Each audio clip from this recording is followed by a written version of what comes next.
Are you experiencing chronic bloating? Perhaps you are experiencing it 20 to 30 minutes after a meal, or 2 to 3 hours after a meal, or even as the day goes on, it just progressively gets worse. You have tried different things, eliminating foods, but you just don't seem to be able to put a dent in it. Well, today we are going to talk about what are some of the common causes of bloating, and more importantly, what you can do about it.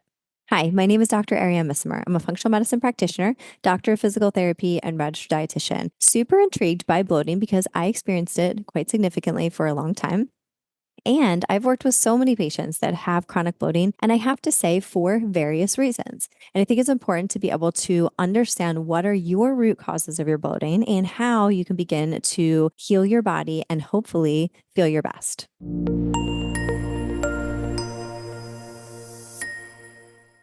So, as I mentioned, we want to first start by assessing when do you have your bloating and how does it present? Because all of those things are very important in understanding the mechanisms of why it may be happening. So, the first potential cause is poor digestion. This I see as the most common cause of bloating, and this can look a little bit different for each person. So, as I mentioned, we want to know, do you feel the bloating about 20 to 30 minutes after a meal? This is oftentimes associated with low stomach acid, perhaps even low pancreatic enzymes, where you're not breaking down the food properly. So, when we have this amazing digestive process, think of it as it's starting in our mouth when we're chewing, and we are releasing enzymes from our saliva that begin this breakdown of our food, mechanical breakdown of our food. We have our stomach acid that is released to help break down protein. We have our pancreatic enzymes that are breaking down protein, carbs, fats. We have our bile that's helping to break down fats. And we even have some brush border enzymes that are also continuing this digestive process. So if there's any breakdown in this whole pathway, then unfortunately that can keep pushing bacteria downstream into the intestine, and that is what can cause potentially bloating. So when we are in a fight or flight state or we are in a freeze state, we are not optimizing our natural GI motility and digestive capability. So that is one of the things that we want to think about as it relates to, let's say we're eating lunch and we are on our computer, we are on our phone, we're reading, we're on the phone, we're, constantly multitasking. So when we are multitasking, we are increasing our cortisol and therefore diverting blood flow away from the digestive tract, which will slow the digestive process and can be something that is so easily addressed that can make a huge change in your bloating. Number two, this goes hand in hand, nervous system regulation.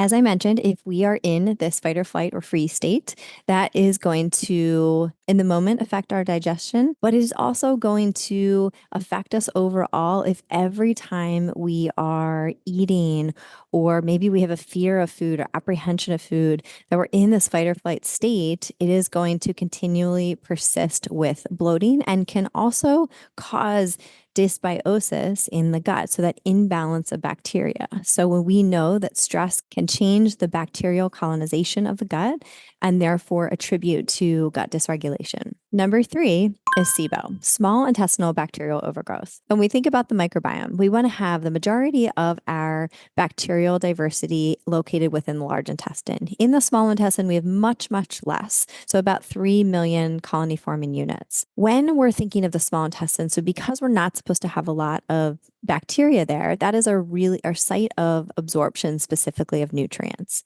And so when we have a potential overgrowth of bacteria, what can happen is that this bacteria, when we consume fermentable carbohydrates, will produce a gas. So when we have gas and bloating, let's say within 2 to 3 hours after eating, when we're consuming fermented carbohydrates such as cruciferous vegetables, certain fruits like apples or blackberries, certain things like avocado, these can be highly fermentable carbohydrates that can produce increased gases that is ultimately expired by the lung. So when you are feeling like bloated and gassy, that is especially that 2 to 3 hours after meals or as the day goes on, there is a good chance that SIBO should at least be evaluated to see if that is a root cause for you. And then, of course, we also want to think about other gut disorders. So we can have IBS as an umbrella. So we can have functional bowel disorders. And within IBS, actually, almost 80% of cases are, in fact, SIBO. But we can also have things like leaky gut.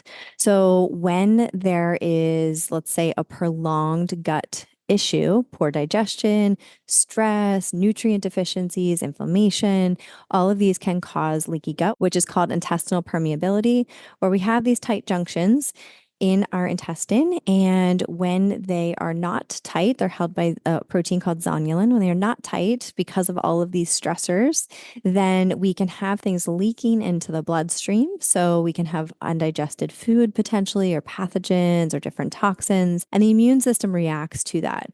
But because of this process, because of this systemic inflammatory process, because of poor nutrient absorption, we can also have bloating. There can be things like fungal overgrowth or parasites. All of these things can create bloating, which is why sometimes it makes it challenging, because bloating is a cornerstone symptom of any kind of gut disorder. And last but not least is food sensitivities, intolerances, and allergies. So we consider these adverse food reactions. So you can have an allergy, which is going to be a mild to severe but immediate reaction of an IgE mediated reaction. You can have a food sensitivity, which is a delayed reaction. So this can be, again, mild to severe, but it is delayed. So you could experience symptoms on day 2, 3, or 4. So that's an IgA and IgG mediated reaction. And then you can have an intolerance. The best example of that would be if you had a lactose intolerance. So you consumed lactose and you immediately had a bowel issue. So you had to run to the bathroom. So when you consumed that, you did not have the enzymes to break that down. So therefore had an immediate reaction to that. But you can appreciate that all of these could cause bloating as well. So how can you begin to address this? The first and foremost is addressing your digestion. So no matter what you do, if you decide to do any testing, you want to make sure that you're doing the most fundamental thing, which is putting yourself in a parasympathetic state before you eat. So taking 3 breaths before you eat and chewing your food 20 to 30 times. And if you really want to help, try going for a walk immediately afterwards for at least a few minutes, which will also help digestion. If you can implement these with every meal, that is going to make a significant difference.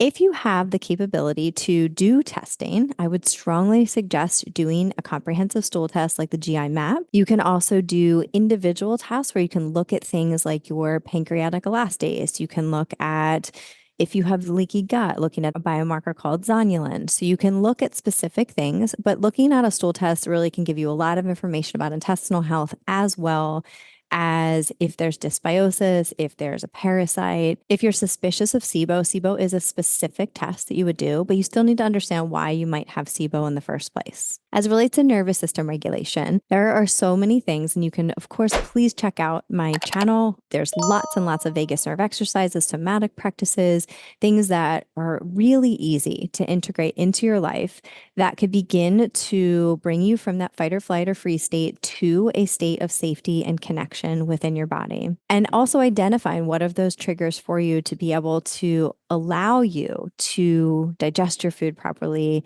and be, again, connected and safe. Looking into food sensitivities, intolerances, and allergies is very vital as well. If you are sensitive to everything, if you feel like I'm sensitive to every food and everything I eat gives me some kind of reaction, then there's a core issue. And oftentimes it is leaky gut. So it's not so much the food that is really the problem. It's really that there's an internal issue. And so while temporarily that can be helpful to eliminate things, that is not sustainable.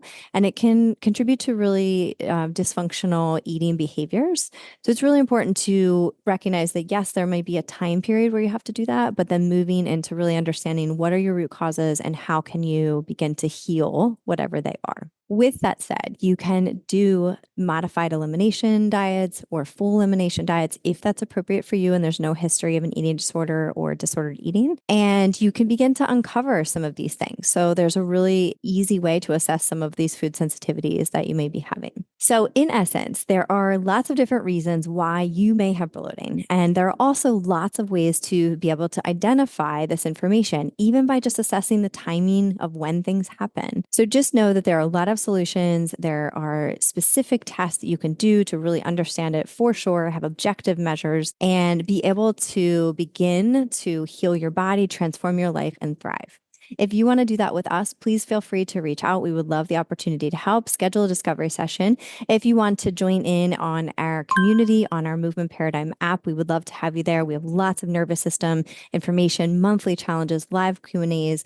So we'd love for you to be a part of that as well. Thank you so much. If it was helpful, please give it a like, give it a share, comment, and of course, subscribe to our YouTube channel, The Movement Paradigm, for weekly tips on mindset, nutrition, and movement.